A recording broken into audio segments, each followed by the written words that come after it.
Hello and welcome back to Academic Scope. Today we're covering topic 3.2 in GCSE OCR Economics, low unemployment. So let's get started. For this topic, the specification requires you to be able to explain what is meant by employment and unemployment, explain how unemployment is measured using the claimant count, calculate the unemployment rate, analyze recent and historical unemployment figures, explain the types of unemployment, including cyclical, frictional, seasonal, and structural unemployment, and evaluate the clauses of unemployment for individuals, regions, and the government. Now, the definitions and explanations. These you need to memorize, and they are very common, 2 markers and even 4 markers sometimes. Employment.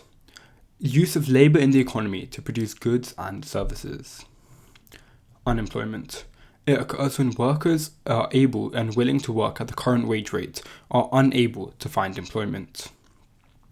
Full employment is when an economy is using most of its workers to produce output levels of employment, where there is no cyclical unemployment. Claimant count. The method of measuring unemployment based on the number of people claiming unemployment-related benefits. Level of unemployment. The number of people in the working population who are unemployed. The unemployment rate. The percentage of this country's workforce that is unemployed. And you also need to be able to calculate the unemployment rate. The formula for this is the number of people who are unemployed divided by the workforce, not the population, but the workforce, times by 100, and that gives the unemployment rate. Now, we are going to analyse the types of unemployment and their causes, and I will be giving you some examples, so don't worry. Frictional unemployment. This is unemployment caused by time lags when workers move between jobs. This is just short-term unemployment because it takes time for the labour market to match job vacancies and does not very big negatively affect the economy. Seasonal unemployment. Unemployment caused by a fall in demand during a particular season, for example in the tourism industry. Structural unemployment. Unemployment caused by a permanent decline of an industry or industries.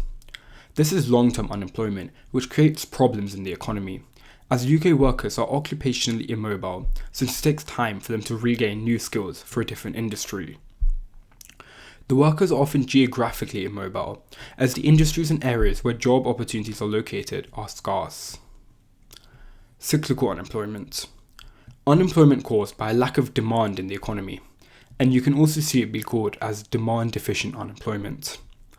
This causes a cycle as fewer workers are needed to produce output.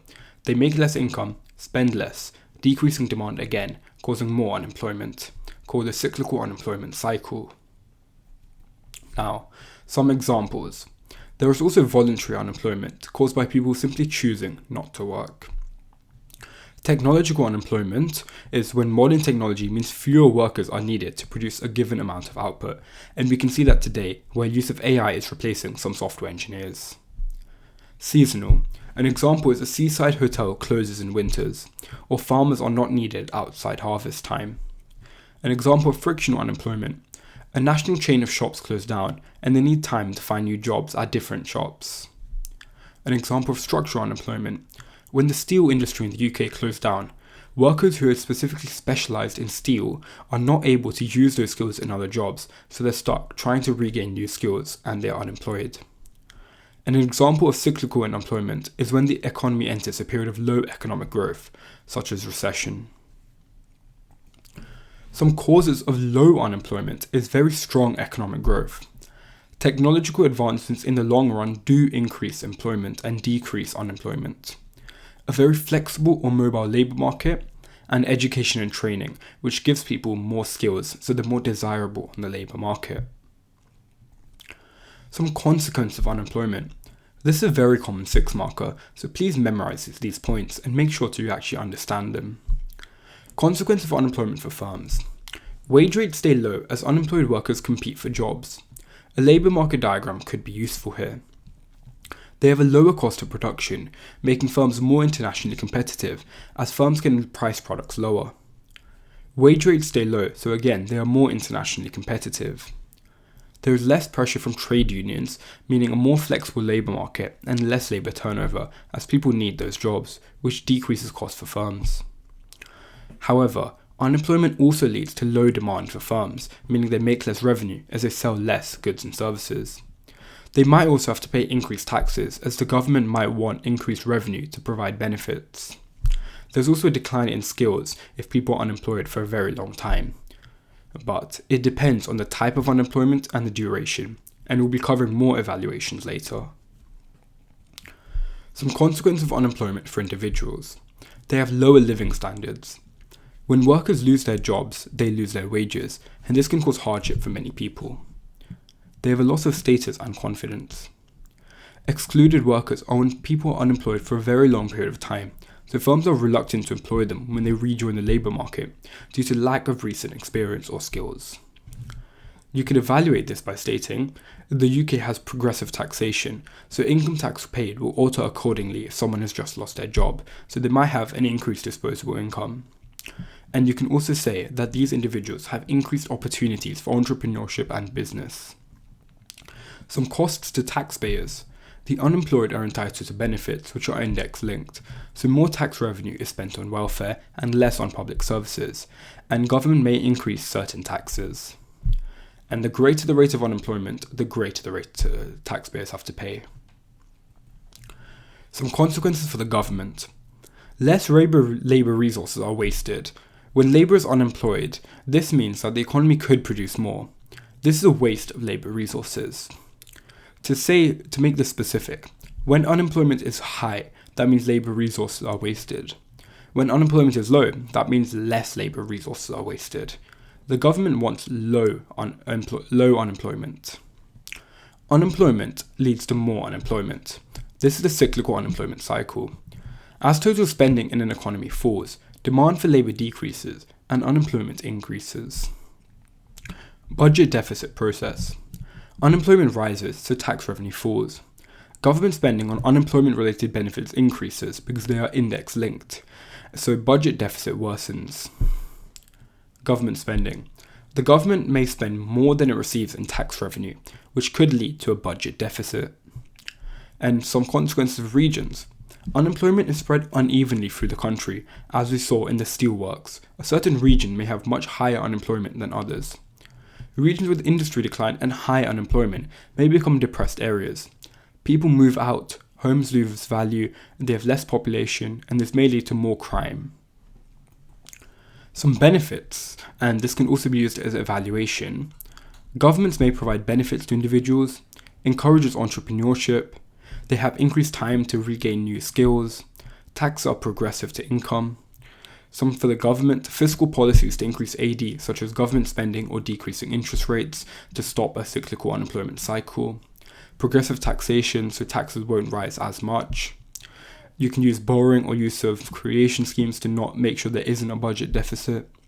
And for regions, government pumps money to regenerate such depressed regions, such as the Olympics being hosted in East London.